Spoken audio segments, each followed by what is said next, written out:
Governor సంతకం పెట్టకుండానే bills pass చేయొచ్చా? ఒకవేళ కొన్ని బిల్స్ గవర్నర్ ప్రెసిడెంట్ కోసం రిజర్వ్ చేస్తే ప్రెసిడెంట్ ఆ బిల్స్ సంబంధించి డెసిషన్ తీసుకోకుండానే బిల్స్ పాస్ చేయొచ్చా? దీనికి సంబంధించి సుప్రీంకోర్టు ఆర్టికల్ 142 కంప్లీట్ జస్టిస్ కింద పవర్స్ వాడి కొన్ని బిల్స్ని డీమ్డ్ టు బి పాస్డ్, అంటే గవర్నరు ప్రెసిడెంట్ సంతకం పెట్టపోయినా బిల్స్ పాస్ అయిపోయాయని చెప్పేసింది అనమాట. దీని మీద ఇప్పుడు జూలై 22వ తారీఖున సుప్రీంకోర్టు అడ్వైజ్ ఇవ్వబోతుంది ప్రెసిడెంట్కి. దాని మీద పరిశీలన స్టార్ట్ చేయబోతోంది. అసలు ఏంటి స్టోరీ ఒక్కసారి చూద్దాం.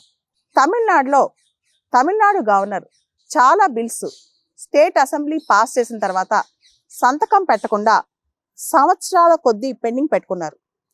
కొన్ని బిల్స్ని ప్రెసిడెంట్ కోసం రిజర్వ్ చేసి అక్కడికి పంపించారు. అంటే గవర్నర్ కొన్ని ప్రత్యేక అధికారం ఉందన్నమాట. ఆ అధికారం ప్రకారం అంటే ఆర్టికల్ 201 ప్రకారం కొన్ని బిల్స్ని, గవర్నర్ దగ్గరికి వచ్చిన బిల్స్ని ప్రెసిడెంట్ పరిశీలనకి రిజర్వ్ చేశారనమాట. ప్రెసిడెంట్ కూడా ఆ బిల్స్ పెండింగ్ పెట్టారు. గవర్నరు ప్రెసిడెంటు బిల్స్ మీద కూర్చుని అంతే పెట్టేసరి డిలే చేశారనమాట. దీనికి సంబంధించి తమిళనాడు రాష్ట్ర ప్రభుత్వం కొన్ని సంవత్సరాల నుంచి మా బిల్స్ పెండింగ్లో ఉన్నాయి, దానివల్ల గవర్నెన్స్ ఆగిపోయింది, గవర్నర్ కావాలని పెండింగ్ పెట్టారని చెప్పి సుప్రీంకోర్టుకి వెళ్ళింది. ఇంకా సుప్రీంకోర్టు దేశ చరిత్రలో మొట్టమొదటిసారిగా ఆర్టికల్ 142 కింద అంటే కంప్లీట్ జస్టిస్ కింద గవర్నర్ ప్రెసిడెంట్ దగ్గర ఏదైతే బిల్స్ పెండింగ్లో ఉన్నాయో అవన్నీ డీమ్డ్ టు బి పాస్డ్ అని చెప్పింది. దాంతో తమిళనాడు ప్రభుత్వం ఆ బిల్స్కి గెజిట్లో కూడా ఎన్ఫోర్స్మెంట్లో తీసుకొచ్చేసి ఆ బిల్స్ ఇప్పుడు ఎన్ఫోర్స్మెంట్లోకి వచ్చే చట్టాలు అయిపోయాయి అనమాట. అసలు గవర్నర్ సంతకం పెట్టకుండా బిల్లు చట్టం అవ్వచ్చా? ప్రెసిడెంట్ సంతకం పెట్టకుండా బిల్లు చట్టం అవ్వచ్చా?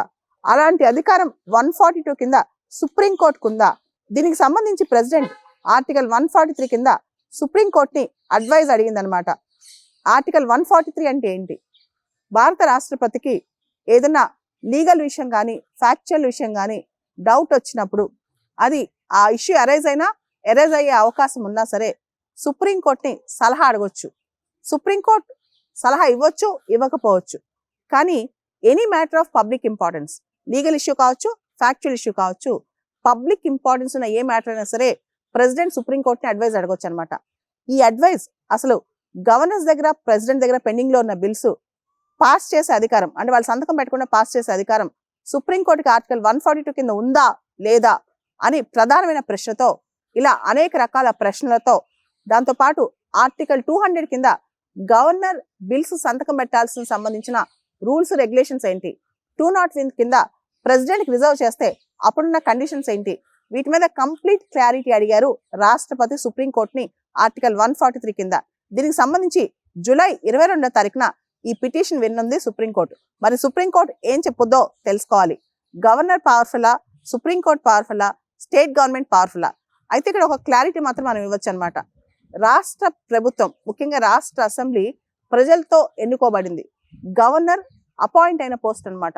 మరి రాష్ట్ర అసెంబ్లీ ఒక బిల్ పాస్ చేసినప్పుడు ఎంతకాలం దాన్ని గవర్నర్ పెండింగ్లో పెట్టొచ్చు? దుర్బుద్ధితో పెట్టొచ్చా? దాని వెనకాల మ్యాలిఫైడ్ ఇంటెన్షన్ ఉండొచ్చా? రాజ్యాంగబద్ధంగా గవర్నర్కి అపరిమితమైన అధికారాలు ఉన్నాయా? ఈ ప్రశ్నలకు ఇప్పుడు సుప్రీంకోర్టు సమాధానం చెప్పాల్సిందే.